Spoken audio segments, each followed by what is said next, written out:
nagawa mo ito, magkakaroon ka ng kakaibang kakayanan na hindi kaya ng pangkaraniwang nilalang.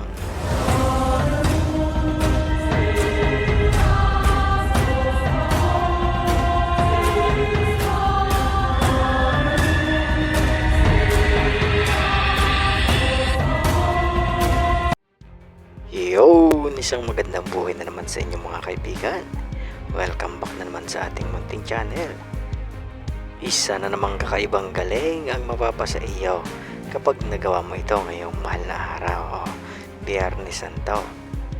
So ano na naman iyang sinasabi mo, Bruno? So nakikita nyo ka are? O yan ay gawa ng lindol.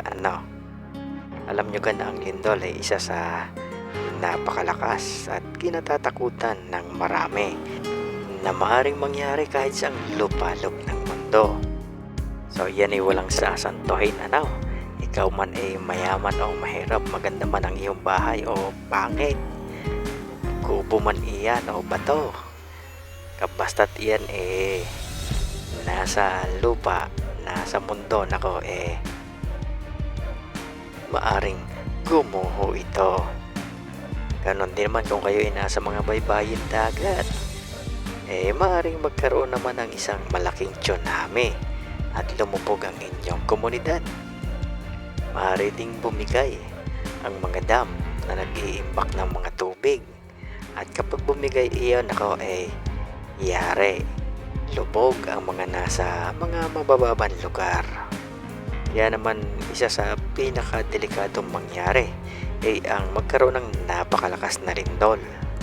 At kapag ka ngayon ay nangyari, maraming piperwisyohin na maaaring marami ang buhay na maging parte na lang ng alaala o maging kwento na lang. So mas magaling pa ang bagyo, at yan nakikita ng radar kung kailan darating, kaya naman ay makapaghanda pa. Suwalit ang lindol, walang makapagsasabi niyan kung kailan yan tatama. Kahit ang magaling na manghuhula hindi niya mahuhulaan kung kailan yan tatama. Parang loto lang yan, hindi kayang hulaan ng magaling na manghuhula. Kaya naman ang dapat ay palaging handa, dahil kapag ang pinakamalakas na lindol sa mundo ay tumama, maaring marami ang kainin ng lupa. Pero alam nyo ka kaibigan na mayroong agimat na makukuha sa lindol. Paano yan, bro daw? Yan yung ito na kapag lumindol ng eksaktong Biyernes Santo, kumagat ka sa lupa, at pagkakagat mo sumigaw ka ng 3 beses na malakas. At kapag wala kang narinig na sumagot sa iyo, kahit echo mo, nasa sa iyo na, magkakaroon ka na ng agimat sa lindol. So magandang daladala iyan kung ikaw tagapamayapa, dahil sigaw mo lang matatakot na sila sa iyo.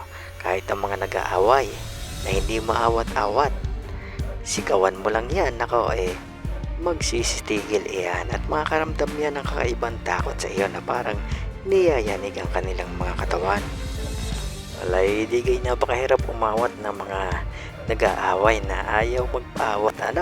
Minsan yung kung sino pa yung umaawat, sila pa yung napapahamak, sila yung nasasaksak, nababaril, hanggang sa sila mamatay.